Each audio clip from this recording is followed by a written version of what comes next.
He overheard my affair, bragging about how he was driving me around town to different hotels, but then, hello people, my name is Jill, age 31, married to Vincent, age 35. We have been married for 3 years with no kids. We both are working professionals in the real estate industry for rival companies. Sometimes it gets quite hectic in our personal lives due to our work. We try to make time for each other by going on weekend getaways or having date nights. Despite the challenges, we are committed to making our marriage a priority and supporting each other in our careers. It was all merry and nice in the beginning. We both are highly ambitious people and wanted to grow big in our careers. As our careers progressed and the rivalry between our companies grew, the distance between us also grew. We slowly started getting our work between us, which was not a healthy thing. Our once close relationship began to deteriorate as we became more focused on outdoing each other professionally. Eventually, our communication became strained, and we found ourselves drifting apart. I tried to talk to Vincent about it and told him that it was essential for us to sit and have an adult talk to help our relationship. Vincent seemed hesitant at first, but eventually agreed to meet and discuss our issues. During our conversation, we were able to address our concerns and work towards rebuilding our marriage outside of the competitive business environment. Vincent agreed that maybe it was time for us to take a break from our work and spend some quality time with each other to find the spark again. After 2 weeks, we went on a vacation to detox from the unhealthy work environment. The first day was as if we were back on our honeymoon. It only lasted 1 day. I got up the next day, feeling refreshed and positive for our relationship, but I saw Vincent on a call with his associates trying to work on a deal. It made me both angry and upset that when we decided that we would keep our time together guarded and our work out of the picture, Vincent did not respect that as well. I confronted him about it, expressing my feelings and reminding him of our agreement. Vincent apologized and promised to prioritize our time together moving forward. Despite the initial setback, we were able to salvage the rest of our vacation and reconnect on a deeper level. Despite all the promises, I could see that he would sneak in the middle of the night and talk to his colleagues about work. He thought that I did not notice, but I did, and this incident again put distance between us. The rest of the holiday was a lull, as it was just a formality as it was already booked, and we just had to get it over with. Vincent was anyway doing it just to please me, and knowing that he was just doing it to stop the emotional talks between us. I realized that our relationship was deteriorating, and that we needed to have an honest conversation about our priorities and expectations.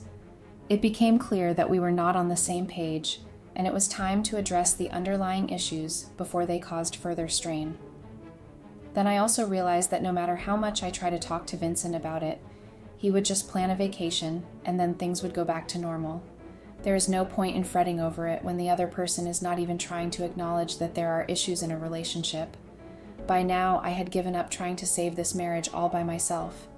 I now wanted Vincent to make efforts from his end to save this marriage if he really cared. As time went on, I understood that Vincent was so engrossed in his work that he stopped noticing that we hardly had any conversation. We texted each other only when we were doing house chores, asking if we needed something. Apart from that, there was nothing that we did together. Even celebrating holidays was something we stopped doing together, as we had our own set of friends to enjoy it with. Our relationship began to feel more like a routine than a partnership, lacking the emotional connection we once had. It became clear that we were growing apart, prioritizing our individual lives over our relationship. We even started spending time apart from each other and stopped even letting each other know about our whereabouts. It was like we were sharing a house and had no rights to interfere with each other's life. I kind of gave up on my relationship and started behaving as if I was single, as that is what it felt like. Initially, I never encouraged men who flirted with me, but with time, even that changed. I would flirt back and actually feel good about it. I started feeling that I deserved to feel happy, and if Vincent was not going to make me, then I could do it myself. I began to realize that I needed to prioritize my own happiness and not rely on someone else for it. Slowly, I started to take control of my own life and make decisions that were best for me, regardless of how Vincent felt about them. From the past year, we had been having a lot of issues in our personal life due to work, as we both were scouting the same properties. It kind of started a rift between us. We spoke only when required, as any long conversation led to huge arguments and fights, so we decided to avoid them altogether. It was a difficult time for both of us, but we knew we needed to find a way to communicate better and resolve our differences. We eventually sought help from a counselor who helped us work through our issues and improve our relationship. Even that did not help us and actually worsened our bond even more. We started having screaming contests at home every time we got to know that the other was doing better at work, especially the deals that were common between us. We had lost basic humanity and quarreled like uncivilized people every time we were at home. I started going out with Mike, who was one of my new associates. He was new and energetic and shared the same passion for work that I did. We were supposed to scout and make 5 deals together so that he could be trained in the process. We quickly realized that we made a great team, and our first deal was a success. Mike's fresh perspective and enthusiasm brought a new dynamic to our partnership, making the training process enjoyable and effective. I understood that Mike liked boasting about his achievements. He would snatch away the credit for most of the deals, saying that he did all the legwork, and I was just there looking pretty. It became clear that Mike's ego was a driving force in his behavior, and it was challenging to work with someone who constantly sought validation through taking credit for others' hard work. His need for recognition often overshadowed the collaborative effort required for successful deals. Mike was always a big mouth who liked boasting about even his little achievements, which sometimes annoyed me. We were having a party at home with his friends who knew about our affair and supported us. He starts narrating the story, or rather, an exaggerated story of how we met, and instantly clicked. His friends were clearly entertained by his storytelling, but I couldn't help but cringe at the embellishments he added to our simple love story. I exchanged a knowing glance with my best friend, silently grateful for her presence during this awkward moment. We were at a get-together, where we were celebrating our 6 months together with the group of friends we had in common. Vincent was also there with his colleagues celebrating their own achievements, which I had not realized. As usual, Mike started his exaggerated stories about how the 6 months had been. He told everyone how dumb my husband was, that he had no clue that he had been cruising around with his wife to all the fancy hotels in the city, having a great time. He added that he felt bad for Vincent for not appreciating the sexy wife that he had, who was great in bed and looked damn sexy in a bikini. I blushed as I felt flustered by his compliments. I got home and saw that Vincent was waiting for me in the living area fully drunk. I had never seen him let go of himself and lose control of his own body. He called me closer to him and questioned my dressing choices for a corporate event. He asked me if I always wore something revealing to titillate my bosses. I felt a rush of anger and screamed at him for the choice of words. Vincent's drunken state only seemed to amplify his inappropriate behavior, and I realized that this was not the first time he had crossed a line. As I stormed off to my room, I knew that a serious conversation needed to happen once he sobered up. The next day was Saturday, and Vincent woke me up in the morning by throwing water on my face. I got up fully startled, unable to make sense of what was happening. I stormed at Vincent, asking me if he had gone crazy, or was he still drunk to behave this way. He told me that he had done a little digging last night after he saw me with my affair enjoying my night away. He showed me the evidence he found of my infidelity, and I was speechless, realizing that I had been caught red-handed. My heart sank as I tried to come up with an explanation for my actions. I tried making sense of the affair and came up with some story to deny it. Vincent had a comeback for everything, with proofs to contradict all of my claims. In the end, I had no choice but to admit the truth and face the consequences of my actions. It was a hard lesson learned about the importance of honesty and integrity in relationships. I decided to come clean and let him know that I made a mistake, but I also blamed him for the affair. I did not want to take the entire blame on me. I told him that because we started growing apart due to our work, but he also never tried to make things work between us. Ultimately, taking responsibility for my actions and being honest with him allowed me to learn from my mistake and work towards rebuilding trust in our relationship. It was a difficult conversation, but it was necessary for both of us to move forward and address the issues that led to the affair. He told me that it was a stupid excuse for me to have an affair. Just because he was not giving me time and we were unable to forget our work differences did not mean that I started having an affair with someone I work with. He said that he went through all our chats and could see that my lover, Mike, had always been so demeaning of him, but I never once stopped him from talking trash about Vincent.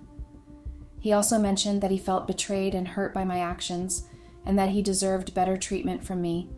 He emphasized the importance of communication and resolving conflicts in a healthy manner rather than resorting to infidelity. I knew that it was wrong on my part, but I did not want to admit the same. I tried to justify my affair by giving him excuses which I knew were lame. Eventually, he started blaming me for being a slut, and maybe that is how I did well at work. That was the last thing I needed to lose it. I started blaming him and letting him know how hard I tried to make this marriage work. There were many times when I told him that I felt that we were growing apart, but he did nothing about it. I had no other choice but to find happiness on my own. He said that I was now just making ridiculous claims, as I knew that what I did was wrong. I realized that his lack of understanding and support was toxic to our relationship, and I made the difficult decision to prioritize my own well-being. It was time for me to focus on my own happiness and personal growth, even if it meant moving on from our marriage. I told him that since he knows that I cheated on him then, it would be better for us to separate and go our own ways. He started laughing at my suggestion. We had just taken a house with a big mortgage that we both shared, and he was not willing to pay it all by himself. He said that if I would be willing to take up the entire house under my name, then he could think of a mutual divorce. He explained that he couldn't afford to take on the mortgage alone and didn't want to be financially burdened by it. I realized that our separation would involve a lot more than just emotional detachment. It was going to get messy from here on. I discussed this with Mike and told him that Vincent knew about everything and has made my life hell. He assured me that he would stick to me no matter what, and did not care about what Vincent could do. I felt happy, but at the same time I wasn't sure if Mike was telling this to make me feel better or just to satisfy his ego. I decided to trust Mike's words and confide in him about my concerns regarding Vincent. It was a relief to have someone by my side during this difficult time. I knew that with Mike by my side, maybe I can face Vincent and his toxic behavior towards me. I came home feeling a little less anxious when I saw Vincent waiting for me at home. I braced myself and made my way to start facing the wrath. Vincent, as usual, was drunk and asked me to narrate what I had been doing the entire day. He started judging me for my clothes that I wore and the makeup I did. I tried very hard to ignore him, but his words were too hurtful and too demeaning. I knew I had to stand up for myself and set boundaries, even if it meant facing his anger. Vincent's behavior was unacceptable, and I needed to address it before it escalated further. I decided to take a big step in my haste and told him that it would be better if we divorced, and we could still pay half the share of the mortgage. For 6 months, one of us would live in the house, and the next 6 months, the other could live in the house. It was kind of an impractical approach, but I did not know what else to do. I knew that this decision would not be easy, but I needed to prioritize my own well-being and safety. It was time for me to take control of the situation and make a difficult choice for my own happiness.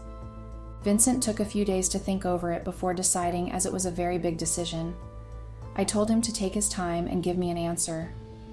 In the meanwhile, I told him to not pester me and not talk to me to maintain the peace. He agreed to it and kept to himself the entire week.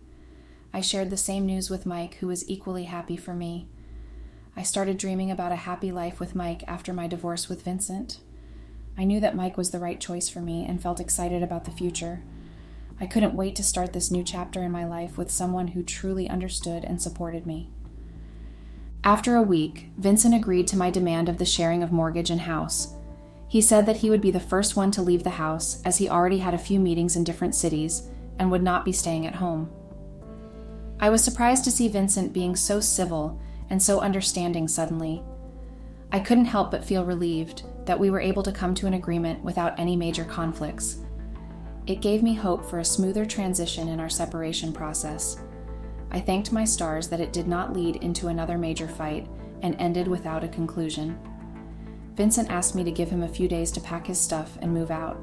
I told him that I was glad that we were able to come to a conclusion. Vincent said that he would be filing for a mutual divorce once he was back from a business trip. I could not believe that Vincent, who was being so toxic till last week, was being so nice. Maybe he now understands that somewhere down the line it was his fault as well for ending our relationship. In a few days, Vincent had packed up and left, leaving the house in a spick and span condition. I felt a sense of relief once I had the entire house to myself. I called Mike to celebrate with me. He told me that he would be happy to spend a few days with me at home. We planned to have a small gathering with friends to mark the occasion. I was looking forward to enjoying some quality time with Mike and our loved ones in the newly cleaned house. After a long time, I had a very relaxing time at home with friends and had a wonderful time. I felt like everything was falling in place and my life was finally taking a positive turn. The laughter and joy shared during the gathering made me appreciate the importance of having loved ones around. It was a reminder that happiness is found in simple moments spent with those we care about. Thank you for being a part of my journey. I agree that what I did was something that was not the right thing. I should have been transparent and let Vincent know that I was not feeling the same in our relationship and should have ended it. Life is not the same, and you don't usually do the right thing. However, I have learned from this experience and will strive to communicate openly and honestly in all my relationships moving forward. It's important to take responsibility for our actions and learn from our mistakes in order to grow and become better individuals. Update: Jill here again, letting you guys know about everything that happened after all the fiasco that happened with Vincent. I know that I ended on a positive note, but what happened after Vincent left was something that I never imagined would ever happen to me. It took me back to the time when I was back with Vincent again. Mike was staying with me for almost 2 weeks, and we were having a ball. I could get used to this way of life. I had very little pressure and no expectations from Mike as we both shared the house chores. I was meaning to ask Mike if we wanted to move in with me permanently, and maybe we could afford the mortgage and kick Vincent out of the lease. It would be ideal for the both of us. I checked my bank account and was waiting for Vincent to deposit his share of money to pay the lease, but I never received anything from him. I tried calling him, but I could not reach him. I decided to send him a text message instead, expressing my concern and reminding him of the deadline. If I still didn't hear back from him by the end of the day, I would have to consider other options for covering the lease payment. I did not hear anything from him for the next few days. I got a call from a lawyer saying that the lease has been transferred to me, and I would be the only person responsible to pay the mortgage every month going forward. I could hardly speak to the lawyer and acknowledge that I understood what he meant and would wait for him to send the documents. I dropped on the sofa and was processing the conversation that I just had with the lawyer. How could Vincent have done this to me without me having a clue about all of this? Vincent had so deceitfully changed the name on our lease to just me. I knew that without a better paying job, it would be too difficult for me to come up with the mortgage for the house every month. It was a huge house with a big-ass mortgage, and my standard of living was also quite high.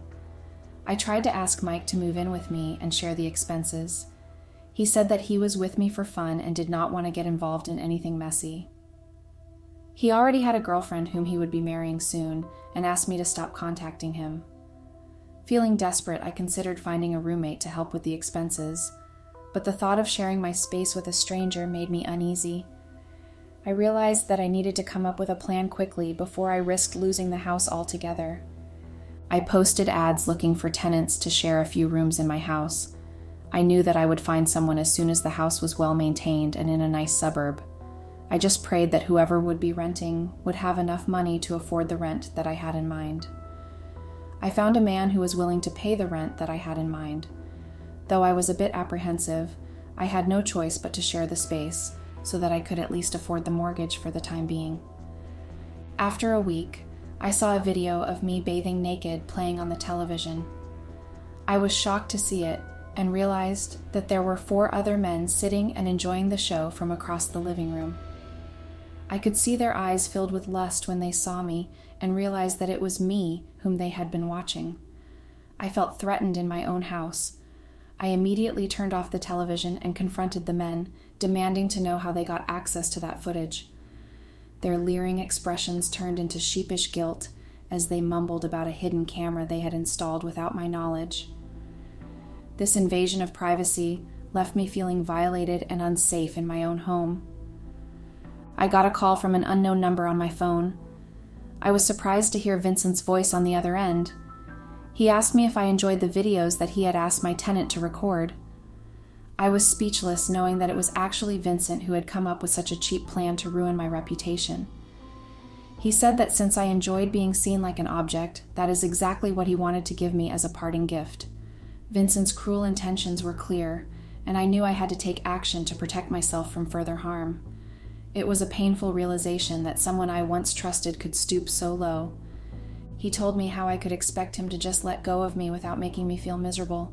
He told me that he had installed cameras everywhere and had a lot of juicy videos of me having fun with Mike, or just by myself, which he was willing to upload on porn websites. He threatened to ruin my reputation and embarrass me in front of everyone if I didn't comply with his demands.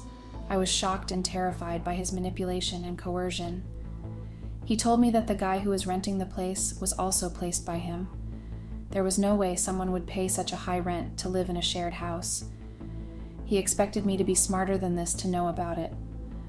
I begged him to leave me alone and asked the guy to leave the house. I knew I had to find a way to protect myself and get out of this dangerous situation before it escalated any further. It was clear that I needed to seek help from someone who could intervene and put an end to his threats.